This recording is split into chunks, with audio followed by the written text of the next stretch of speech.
Chapter 37. Carried captive into Babylon. In the 9th year of Zedekiah's reign, Nebuchadnezzar king of Babylon came, he and all his host, against Jerusalem to besiege the city. 2 Kings 25, verse 1. The outlook for Judah was hopeless. "Behold, I am against thee," the Lord himself declared through Ezekiel. "I, the Lord, have drawn forth my sword out of his sheath. It shall not return any more. Every heart shall melt, and all hands shall be feeble, and every spirit shall faint, and all knees shall be weak as water. I will pour out mine indignation upon thee. I will blow against thee in the fire of my wrath, and deliver thee into the hand of brutish men and skillful to destroy." Ezekiel 21, verse 3, verses 5 to 7, and verse 31. The Egyptians endeavored to come to the rescue of the beleaguered city, and the Chaldeans, in order to keep them back, abandoned for a time their siege of the Judean capital. Hope sprang up in the heart of Zedekiah, and he sent a messenger to Jeremiah asking him to pray to God in behalf of the Hebrew nation. The prophet's fearful answer was that the Chaldeans would return and destroy the city. The fiat had gone forth. No longer could the impenitent nation avert the divine judgments. "Deceive not yourselves," the Lord warned his people. "The Chaldeans shall not depart. For though ye had smitten the whole army of the Chaldeans that fight against you, and there remained but wounded men among them, yet should they rise up, every man in his tent, and burn this city with fire." Jeremiah 37, verses 9 and 10. The remnant of Judah were to go into captivity to learn through adversity the lessons they had refused to learn under circumstances more favorable. From this decree of the Holy Watcher there could be no appeal. Among the righteous still in Jerusalem, to whom had been made plain the divine purpose, were some who determined to place beyond the reach of ruthless hands the sacred ark containing the tables of stone on which had been traced the precepts of the Decalogue. This they did.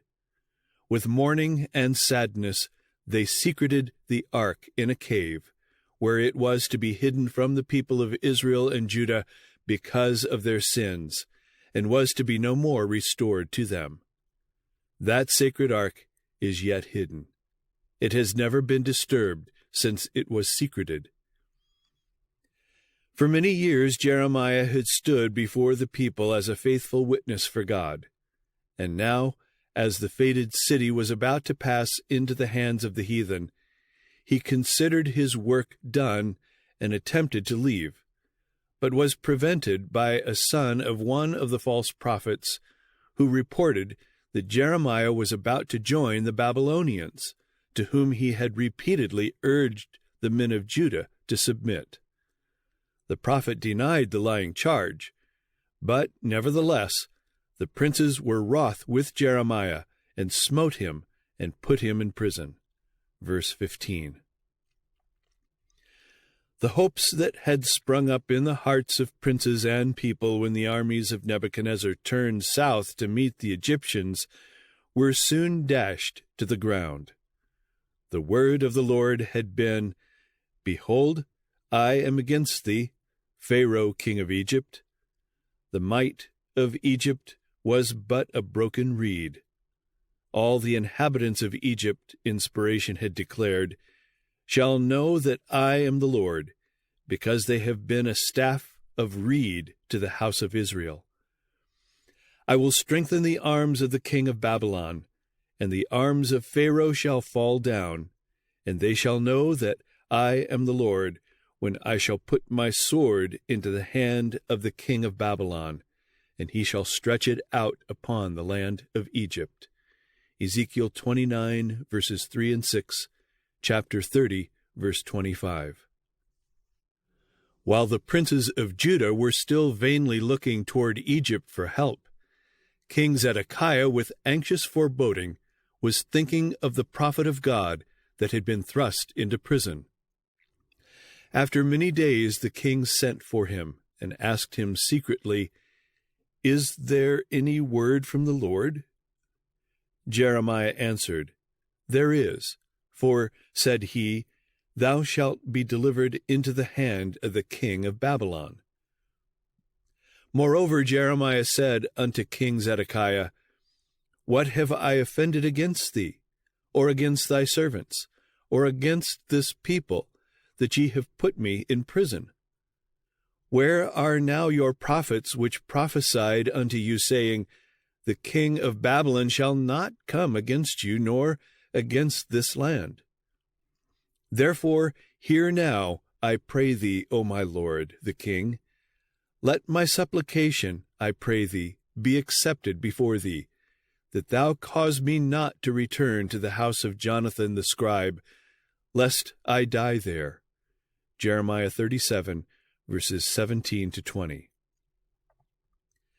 At this, Zedekiah commanded that they commit Jeremiah into the court of the prison, and that they should give him daily a piece of bread out of the baker's street, until all the bread in the city were spent. Thus Jeremiah remained in the court of the prison. Verse 21. The king dared not openly manifest any faith in Jeremiah, though his fear drove him to seek information of him privately. Yet he was too weak to brave the disapprobation of his princes and of the people by submitting to the will of God as declared by the prophet. From the court of the prison, Jeremiah continued to advise submission to the Babylonian rule. To offer resistance would be to invite sure death. The message of the Lord to Judah was, "He that remaineth in this city shall die by the sword, by the famine, and by the pestilence. But he that goeth forth to the Chaldeans shall live, for he shall have his life for a prey, and shall live." Plain and positive were the words spoken. In the name of the Lord the prophet boldly declared, "This city shall surely be given into the hand of the king of Babylon's army, which shall take it." Jeremiah 38, verses 2 and 3. At last the princes, enraged over the repeated counsels of Jeremiah, which were contrary to their set policy of resistance, made a vigorous protest before the king, urging that the prophet was an enemy to the nation, and that his words had weakened the hands of the people and brought misfortune upon them. Therefore, he should be put to death. The cowardly king knew that the charges were false, but in order to propitiate those who occupied high and influential positions in the nation, he feigned to believe their falsehoods and gave Jeremiah into their hands to do with him as they pleased. The prophet was cast into the dungeon of Malchiah the son of Hamelech, that was in the court of the prison, and they let down Jeremiah with cords. And in the dungeon there was no water, but mire. So Jeremiah sunk in the mire. Verse 6. But God raised up friends for him, who besought the king in his behalf, and had him again removed to the court of the prison. Once more the king sent privately for Jeremiah, and bade him faithfully relate the purpose of God toward Jerusalem. In response, Jeremiah inquired, "If I declare it unto thee, wilt thou not surely put me to death? And if I give thee counsel, wilt thou not hearken unto me?" The king entered into a secret compact with the prophet. "As the Lord liveth, that made us this soul," Zedekiah promised, "I will not put thee to death, neither will I give thee into the hand of these men that seek thy life. Verses 15 and 16. There was still opportunity for the king to reveal a willingness to heed the warnings of Jehovah, and thus to temper with mercy the judgments even now falling on city and nation. If thou wilt assuredly go forth unto the king of Babylon's princes, was the message given the king, then thy soul shall live, and this city shall not be burned with fire, and thou shalt live, and thine house.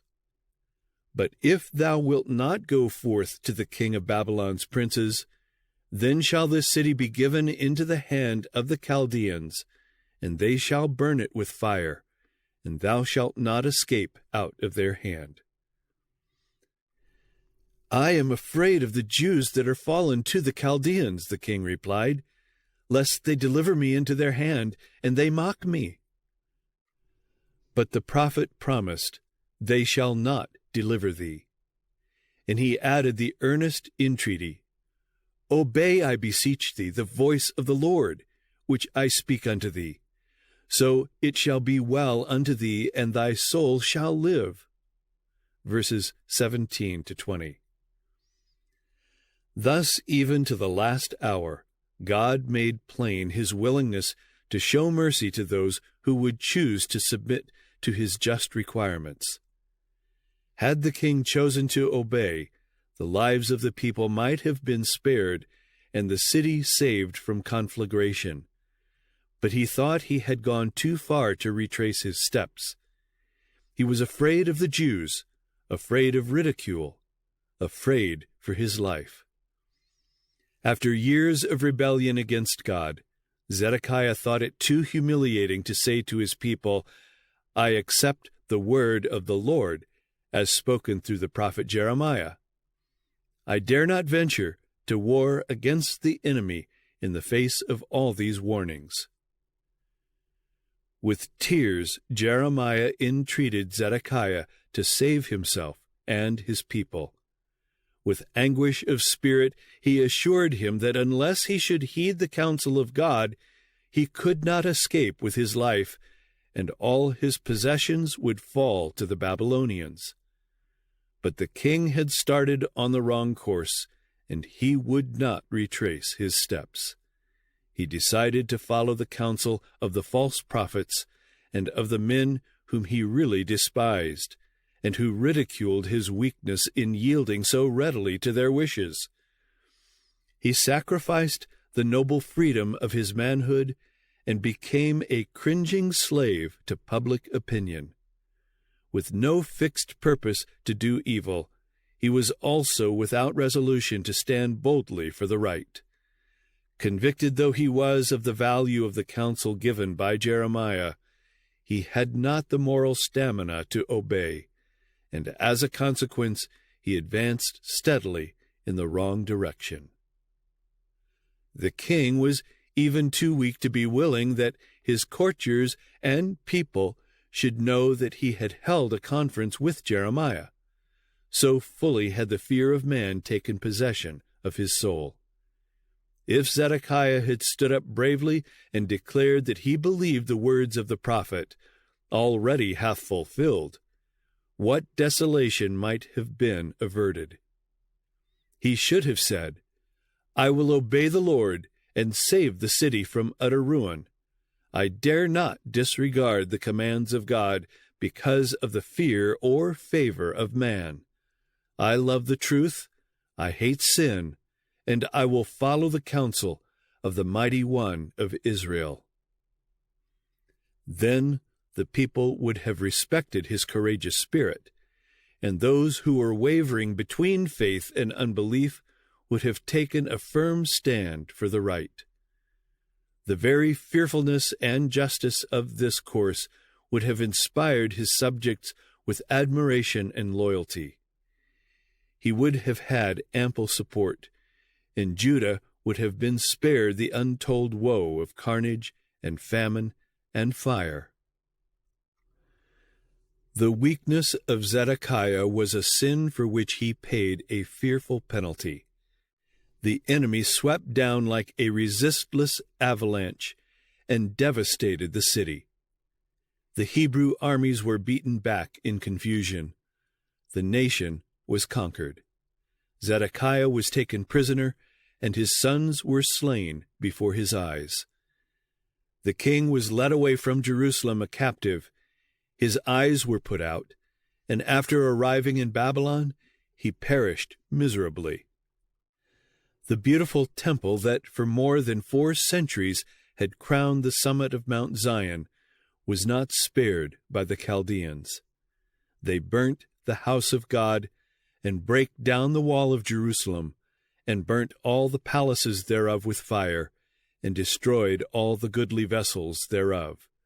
2 Chronicles 36, verse 19. At the time of the final overthrow of Jerusalem by Nebuchadnezzar, many had escaped the horrors of the long siege, only to perish by the sword. Of those who still remained, some, notably the chief of the priests and officers and the princes of the realm, were taken to Babylon and there executed as traitors. Others were carried captive to live in servitude to Nebuchadnezzar and to his sons until the reign of the kingdom of Persia, to fulfill the word of the Lord by the mouth of Jeremiah. Verses 20 and 21. Of Jeremiah himself it is recorded, Nebuchadnezzar king of Babylon gave charge concerning Jeremiah to Nebuchadnezzar-Addan, the captain of the guard, saying, Take him, and look well to him, and do him no harm, but do unto him even as he shall say unto thee. Jeremiah 39, verses 11 and 12. Released from prison by the Babylonian officers, the prophet chose to cast in his lot with the feeble remnant, certain poor of the land left by the Chaldeans to be vine-dressers and husbandmen. Over these the Babylonians set Gedaliah as governor. Only a few months passed before the newly appointed governor was treacherously slain. The poor people, after passing through many trials, were finally persuaded by their leaders to take refuge in the land of Egypt. Against this move Jeremiah lifted his voice in protest. Go ye not into Egypt, he pleaded. But the inspired counsel was not heeded, and all the remnant of Judah, even men and women and children, took flight into Egypt. They obeyed not the voice of the Lord. Thus came they even to Tahpanhes. Jeremiah 43, verses 5 to 7. The prophecies of doom pronounced by Jeremiah upon the remnant that had rebelled against Nebuchadnezzar by fleeing to Egypt were mingled with promises of pardon to those who should repent of their folly and stand ready to return.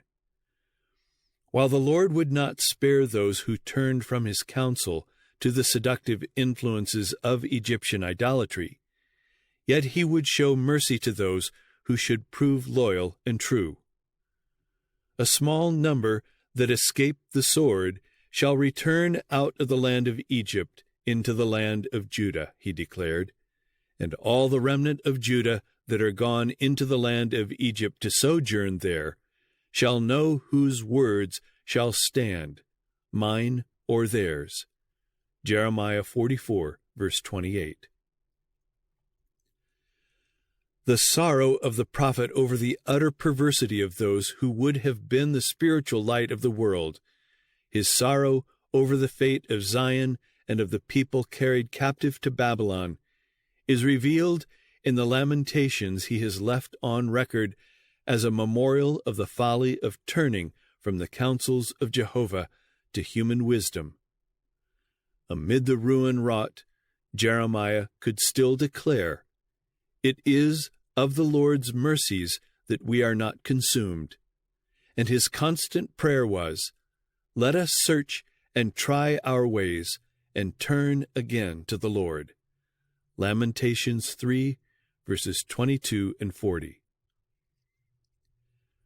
While Judah was still a kingdom among the nations, he had inquired of his God, Hast thou utterly rejected Judah? Hath thy soul loathed Zion? And he had made bold to plead, Do not abhor us for thy name's sake. Jeremiah 14, verses 19 and 21. The prophet's absolute faith in God's eternal purpose to bring order out of confusion and to demonstrate to the nations of earth and to the entire universe his attributes of justice and love now led him to plead confidently in behalf of those who might turn from evil to righteousness. But now Zion was utterly destroyed. The people of God were in their captivity. Overwhelmed with grief, the prophet exclaimed, How doth the city sit solitary, that was full of people? How is she become as a widow? She that was great among the nations, and princes among the provinces, how is she become tributary? She weepeth sore in the night, and her tears are on her cheeks. Among all her lovers, she hath none to comfort her. All her friends have dealt treacherously with her. They are become her enemies. Judah is gone into captivity because of affliction and because of great servitude. She dwelleth among the heathen. She findeth no rest. All her persecutors overtook her between the straits. The ways of Zion do mourn, because none come to the solemn feasts. All her gates are desolate. Her priests sigh. Her virgins are afflicted, and she is in bitterness. Her adversaries are the chief. Her enemies prosper, for the Lord hath afflicted her for the multitude of her transgressions. Her children are gone into captivity before the enemy. How hath the Lord covered the daughter of Zion with a cloud in his anger, and cast down from heaven unto the earth the beauty of Israel, and remembered not his footstool in the day of his anger. The Lord hath swallowed up all the inhabitants of Jacob, and hath not pitied. He hath thrown down in his wrath the strongholds of the daughter of Judah. He hath brought them down to the ground. He hath polluted the kingdom and the princes thereof. He hath cut off in his fierce anger all the horn of Israel. He hath drawn back his right hand from before the enemy, and he burned against Jacob like a flaming fire, which devoureth round about. He hath bent his bow like an enemy. He stood with his right hand as an adversary, and slew all that were pleasant to the eye in the tabernacle of the daughter of Zion. He poured out his fury like fire. What thing shall I take to witness for thee? What thing shall I liken to thee, O daughter of Jerusalem? What shall I equal to thee, that I may comfort thee, O virgin daughter of Zion? For thy breach is great like the sea. Who can heal thee? Remember, O Lord, what is come upon us. Consider and behold our reproach. Our inheritance is turned to strangers, our houses to aliens. We are orphans and fatherless. Our mothers are as widows. Our fathers have sinned and are not, and we have borne their iniquities. Servants have ruled over us. There is none that doth deliver us out of their hand. For this our heart is faint. For these things our eyes are dim. Thou, O Lord, remainest forever, thy throne from generation to generation. Wherefore dost thou forget us forever, and forsake us so long time? Turn thou us unto thee, O Lord, and we shall be turned.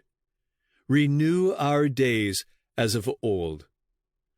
Lamentations 1, verses 1 to 5, chapter 2, verses 1 to 4, and verse 13, chapter 5, verses 1 to 3, verses 7, 8, 17, and verses 19 to 21.